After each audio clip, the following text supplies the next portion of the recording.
Hello everyone, welcome back to my channel study only science. तो हम अभी तक 2 क्लासेस ले चुके हैं और ये तीसरी क्लास है बाल विकास शिक्षा शास्त्र की, चाइल्ड डेवलपमेंट एंड पेडागोजी।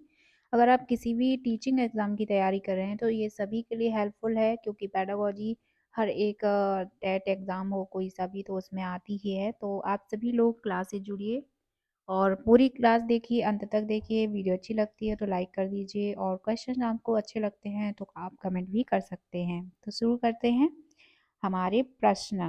तो आज के हमारे प्रश्न हैं, पहला जो हमने पिछली क्लास में किए हैं उसी के आगे की मैं यहाँ पे आपको करवा रही हूँ 51 से। ठीक है, तो लगभग 50 क्वेश्चन हम यहाँ पर कवर करेंगे। आप ध्यान दीजिए और अगर आपको आंसर आता है तो आप कमेंट में आंसर बता दीजिए। देखते हैं, पहला प्रश्न है, किस मनोवैज्ञानिक के अनुसार विकास एक सतत और धीमी प्रक्रिया है? तो ऑप्शन देख लीजिए, कॉलसनिक, पियाजे, स्किनर या हरलॉक। तो मनोवैज्ञानिक वो कौन सा है जिसके लिए विकास एक सतत और धीमी प्रक्रिया है? ठीक है, कैसी सतत और धीमी प्रक्रिया है? तो ऑप्शन सी है जो स्किनर, इन्होंने कहा है कि विकास एक सतत और धीमी प्रक्रिया है। तो सी आंसर राइट हो जाएगा। अगला प्रश्न है, व्यक्तित्व विकास की अवस्था है। तो व्यक्तित्व विकास की अवस्था ऑप्शन है कौन सी हो सकती है? अधिगम एवं वृद्धि, व्यक्तिगत अध्ययन, उपचारात्मक अध्ययन या इनमें से कोई नहीं। तो व्यक्तित्व विकास की अवस्था हो जाएगी अधिगम एवं वृद्धि। ठीक है, अधिगम एवं वृद्धि राइट आंसर हो जाएगा। अगला है, विकास में वृद्धि से तात्पर्य है। तो विकास में वृद्धि से क्या तात्पर्य है? ज्ञान में वृद्धि होना, या संवेग में वृद्धि होना, या वजन में वृद्धि होना, या फिर आकार, सोच, समझ, कौशलों में वृद्धि होना। तो विकास डी ऑप्शन राइट हो जाएगा, क्योंकि आकार, सोच, समझ विकसित होना और अन्य कौशलों में भी वृद्धि होना ही विकास से में वृद्धि से तात्पर्य होता है। अगला देखते हैं, तनाव और क्रोध की अवस्था है कौन सी? ऑप्शन है शैशवावस्था, बाल्यावस्था या किशोरावस्था या वृद्धावस्था। तो तनाव और क्रोध की अवस्था माना गया है किशोरावस्था को। ठीक है, ये चिंतन की अवस्था भी है। अगला देखते हैं, बालक का विकास परिणाम है किसका? वंशानुक्रम या वातावरण, या फिर वंशानुक्रम व वातावरण की अंतःक्रिया का, या आर्थिक कारकों का। तो बालक का विकास का परिणाम किसका है? तो इसका राइट आंसर है वंशानुक्रम व वातावरण की अंतःक्रिया का। ठीक है, अगला देखते हैं, शारीरिक विकास का क्षेत्र है कौन सा? तो शारीरिक विकास का क्षेत्र ऑप्शन दे रखे हैं, स्नायु मंडल, स्मृति, अभिप्रेरणा या समायोजन। तो शारीरिक विकास का क्षेत्र जो है वो है स्नायु मंडल, ऑप्शन ए करेक्ट हो जाएगा। अगला देखते हैं, श्याम पट लिखते समय सबसे महत्वपूर्ण क्या है? यानी कि श्याम पट पर यदि लिखते समय, यहाँ पे पर लगा लीजिए, हाँ, श्याम पट पर लिखते समय सबसे महत्वपूर्ण क्या हो सकता है? अच्छी लिखावट, लेखन में स्पष्टता, या बड़े अक्षरों में लिखना, या छोटे अक्षरों में लिखना। तो इसके जो है क्या हो सकता है? ऑप्शन ए, जब श्याम पट पर लिखते समय सबसे महत्वपूर्ण होता है अच्छी लिखावट हो सकता है, लेखन में स्पष्टता भी वही हो जाएगा। ठीक है, लेकिन यहाँ पे करेक्ट हो जाएगा ऑप्शन नंबर ए। अगला देखते हैं, शरीर के आकार में वृद्धि होती है क्योंकि? क्योंकि ऑप्शन हैं हमारे, शारीरिक और गत्यात्मक विकास, संवेगात्मक विकास, संज्ञानात्मक विकास या नैतिक विकास। तो शरीर के आकार में वृद्धि होती है क्यों? शारीरिक और गत्यात्मक विकास, इसका राइट आंसर हो जाएगा ऑप्शन नंबर ए। अगला देखते हैं, प्याजे के संज्ञानात्मक विकास के अनुसार संवेदी क्रियात्मक अवस्था होती है। तो प्याजे के अनुसार प्याजे जो है संज्ञानात्मक विकास के मनोवैज्ञानिक हैं। तो इनके अनुसार संवेदी क्रियात्मक अवस्था कब होती है? ऑप्शन है जन्म से 2 वर्ष तक, या 2 से 7 वर्ष तक, 7 से 11 वर्ष तक, या 11 से 16 वर्ष तक। तो इसका है जन्म से 2 वर्ष तक जो है संवेदी क्रियात्मक अवस्था होती है इनके अनुसार। ठीक है, अगला है, निम्न में से कौन सा कथन सत्य है? ऑप्शन है लड़के अधिक बुद्धिमान होते हैं, सत्य कथन देखना है। ठीक है, तो और दूसरा है लड़कियां अधिक बुद्धिमान होती हैं, या बुद्धि का लिंग से संबंध नहीं है, सामान्यतः लड़के लड़कियों से अधिक बुद्धिमान होते हैं। तो देखिए इसमें आपको क्या सही लग रहा है? Option number C right answer हो जाएगा कि बुद्धि जो है लिंग से उसका कोई संबंध नहीं होता है। लड़के भी बुद्धिमान होते हैं, लड़कियां भी हो सकती हैं, कोई कम हो सकता है, कोई ज़्यादा हो सकता है। तो इसका लिंग से कोई फर्क नहीं पड़ता। नेक्स्ट है, परामर्श का उद्देश्य है। ऑप्शन ए है बच्चों का समझना, बी है बच्चों की कमियों के कारण पता करना, या सी बच्चे को समायोजन में सहायता करना, या उपरोक्त सभी। तो परामर्श का उद्देश्य क्या है? तो इसका आंसर हमारा उपरोक्त डी राइट आंसर हो जाएगा, सभी। ठीक है, बच्चों को समझना भी जरूरी है। ठीक है, परामर्श का उद्देश्य यही है कि वो समझ जाए, अगर कोई परामर्श दे रहे हैं। बच्चों की कमियों का कारण भी पता होना चाहिए और बच्चों के समायोजन में सहायता करना। अगला देखते हैं, बच्चों में नैतिकता की स्थापना के लिए सर्वोत्तम मार्ग है क्या है? उन्हें धार्मिक पुस्तक पढ़ाना। नैतिकता की स्थापना के लिए आप प्रश्न देखिए। दूसरा ऑप्शन है शिक्षक का आदर्श रूप में व्यवहार करना, या उनका मूल्य शिक्षा पर मूल्यांकन करना, या उन्हें प्रातःकालीन सभा में उपदेश देना। तो इनमें से जो है राइट आंसर हो जाएगा हमारा शिक्षक का आदर्श रूप में व्यवहार करना ही बच्चों में नैतिकता का विकास कर सकता है। ठीक है, उनमें नैतिकता की भावना जागृत कर सकता है। अगला है, शिक्षा में फ्रोवेल का महत्वपूर्ण योगदान था डैश का विकास। किसका विकास था? देखिए, व्यावसायिक स्कूल, पब्लिक स्कूल, किंडरगार्टन, या लैटिन स्कूल। ठीक है, तो शिक्षा में फ्रोवेल का महत्वपूर्ण योगदान था डैश। तो यहाँ पे आंसर क्या हो जाएगा हमारा? सी, किंडरगार्टन का विकास। ठीक है, अगला देखते हैं प्रश्न।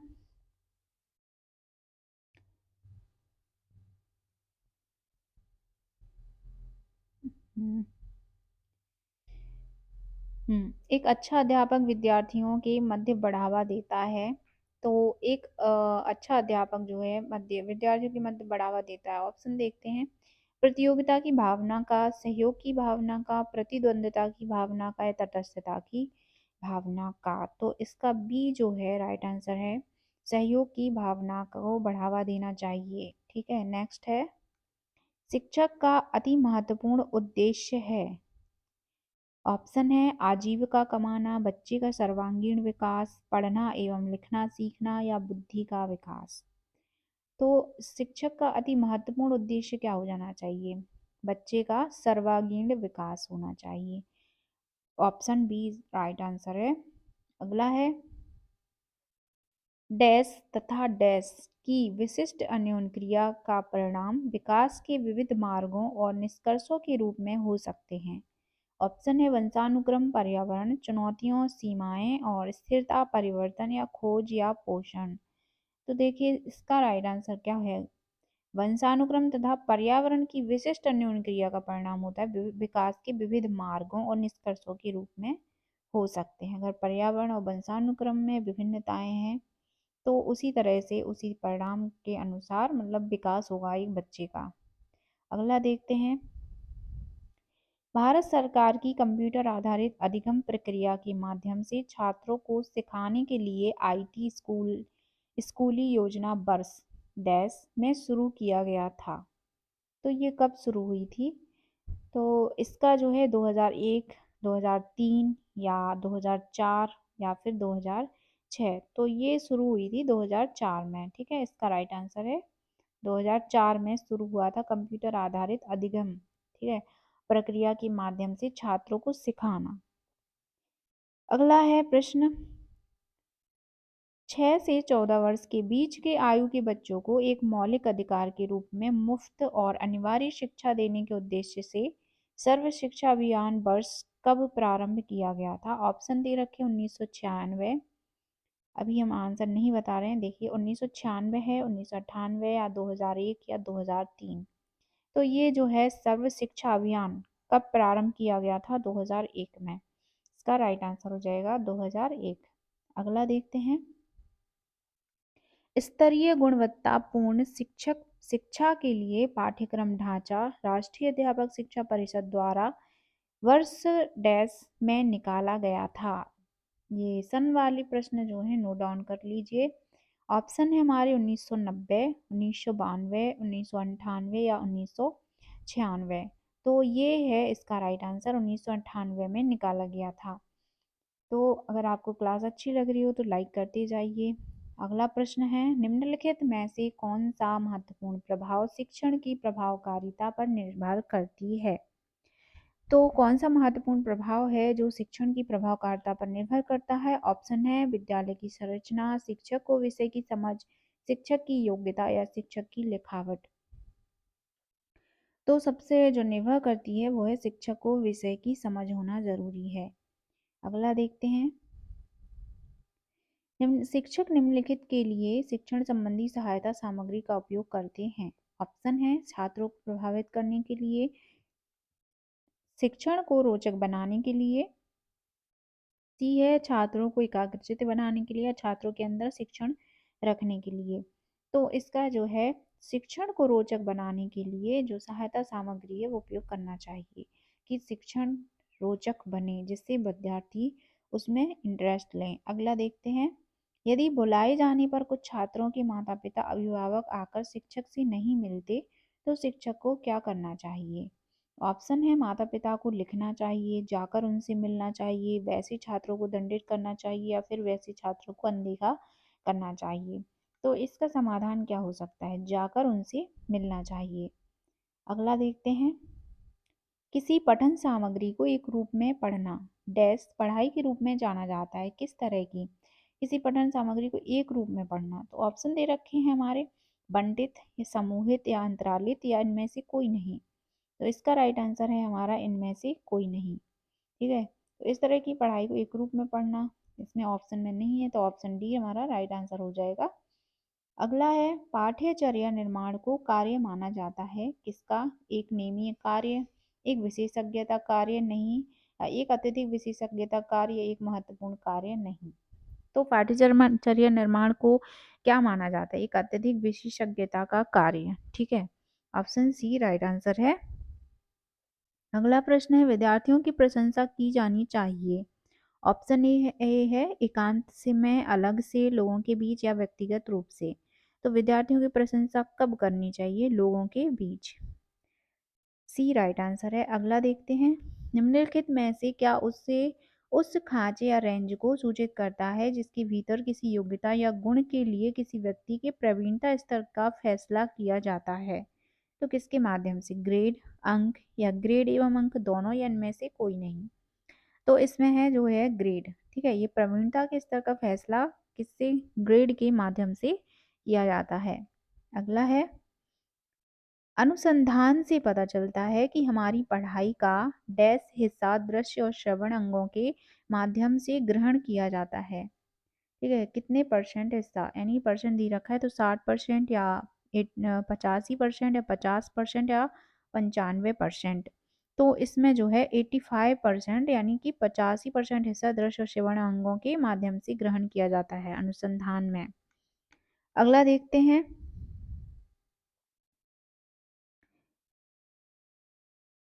वर्ग कक्षा के माहौल में एक सकारात्मक पढ़ाई वातावरण स्थापित और मजबूत करने के आधार को निश्चयात्मक अनुशासन क्या है? तो बढ़ावा दे नहीं देता है, बढ़ावा देता है, ऐसी कुछ लेना देना नहीं चाहिए की जरूरत नहीं होती है। तो इसका आंसर राइट हो जाएगा, बढ़ावा देता है। बी राइट आंसर है। अगला देखते हैं, जब किसी शिक्षक पर प्राधिकारी हावी होते हैं या उसे अन्य कार्य करने के लिए विवश किया जाता है तो उसकी क्षमता कई गुना बढ़ जाती है या घटती है या अंशतः बढ़ती है या प्रभावित रहती है? तो इसका आंसर हो जाएगा बी, घटती है। ठीक है, नेक्स्ट है, छात्रों के सही मूल्यांकन के लिए निम्नलिखित में से किस विधि का प्रयोग किया जाना चाहिए? रचनात्मक मूल्यांकन या सतत मूल्यांकन, कोर्स के अंत में मूल्यांकन या प्रत्येक छमाही पर मूल्यांकन? तो इसका राइट आंसर है सतत मूल्यांकन की विधि का प्रयोग करना चाहिए।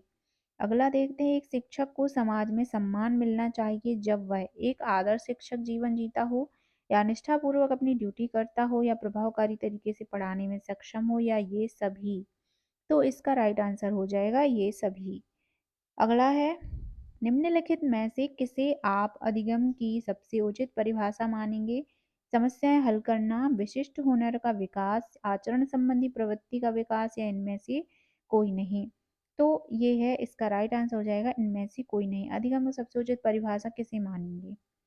तो इसके अनुसार है इनमें से कोई नहीं। नेक्स्ट है, कोई व्यक्ति एक प्रभावकारी तरीके से एक हुनर कैसे सीख सकता है? अवलोकन करके, सुनकर, पढ़कर या खुद करके?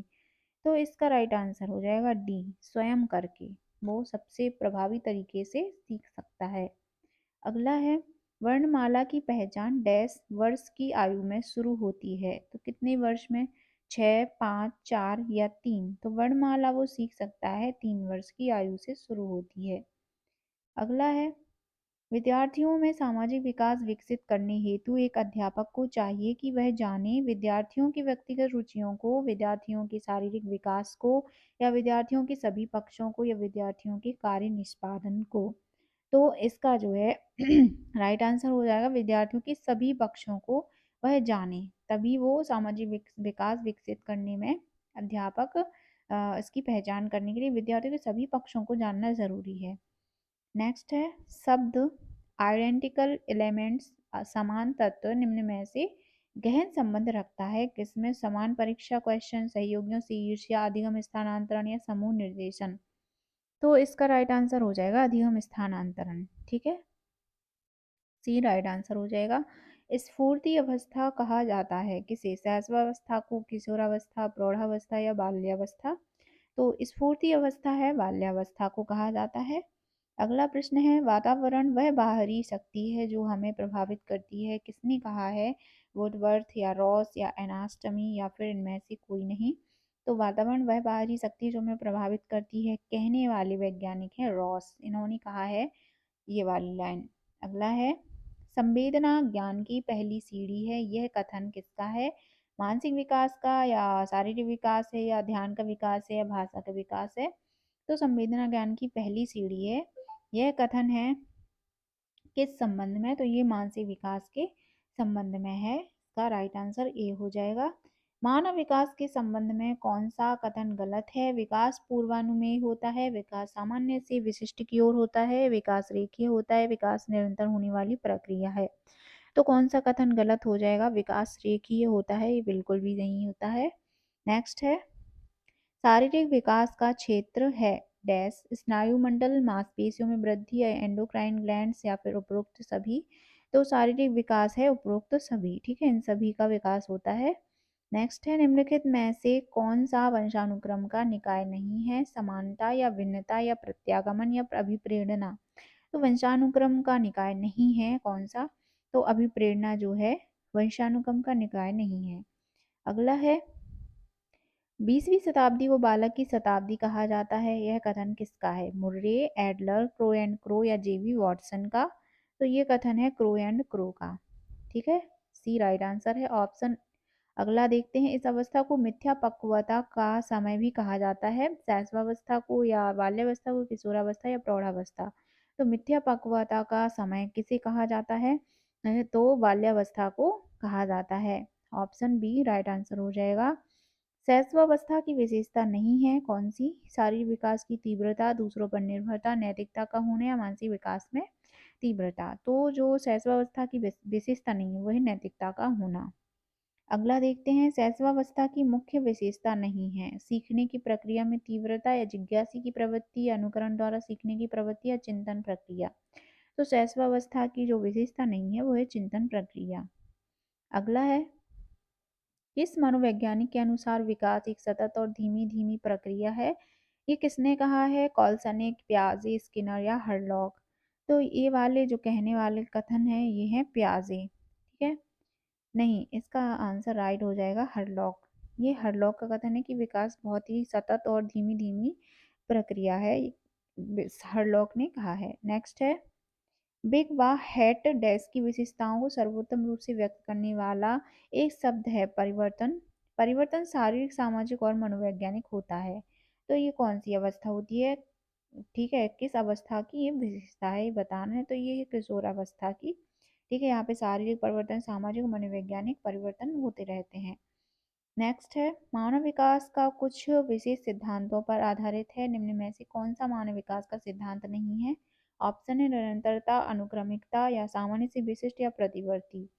तो मानव विकास का सिद्धांत कौन सा नहीं है, ये है प्रतिवर्ती। ठीक है, अगला प्रश्न है, निचली कक्षाओं में खेल पद्धति मूल रूप से आधारित है। ऑप्शन ए है विकास एवं वृद्धि के मनोवैज्ञानिक सिद्धांतों पर, या शिक्षण के समाजशास्त्रीय सिद्धांतों पर, या शारीरिक शिक्षा के कार्यक्रम सिद्धांत पर, या शिक्षण पद्धतियों के सिद्धांत पर। तो इसका आंसर ए राइट आंसर हो जाएगा। ए राइट आंसर हो जाएगा, ऑप्शन नंबर ए। विकास एवं वृद्धि के मनोवैज्ञानिक सिद्धांतों पर खेल पद्धति मूल रूप से आधारित होती है निचली कक्षाओं में, यानी कि प्राइमरी हो सकता है और मिडिल तक भी हो सकते हैं। तो ये थे आज के हमारे प्रश्न। आज का हमने 50 क्वेश्चंस को कवर किया है। इसके आगे हम और भी क्वेश्चंस को कवर कराएंगे। पूरी पैडागोजी जो है बाल विकास पैडागोजी, वो आप लोगों को कंप्लीट कराई जाएगी। इसमें तो हमारे साथ बने रहिए। चैनल पर नए हैं तो सब्सक्राइब कर लीजिए, और अगर आपको प्रश्न अच्छे लगते हैं, कुछ भी आपको समझ में नहीं आता, तो कमेंट करके आप मुझे बता सकते हैं। मिलते हैं नेक्स्ट क्लास में।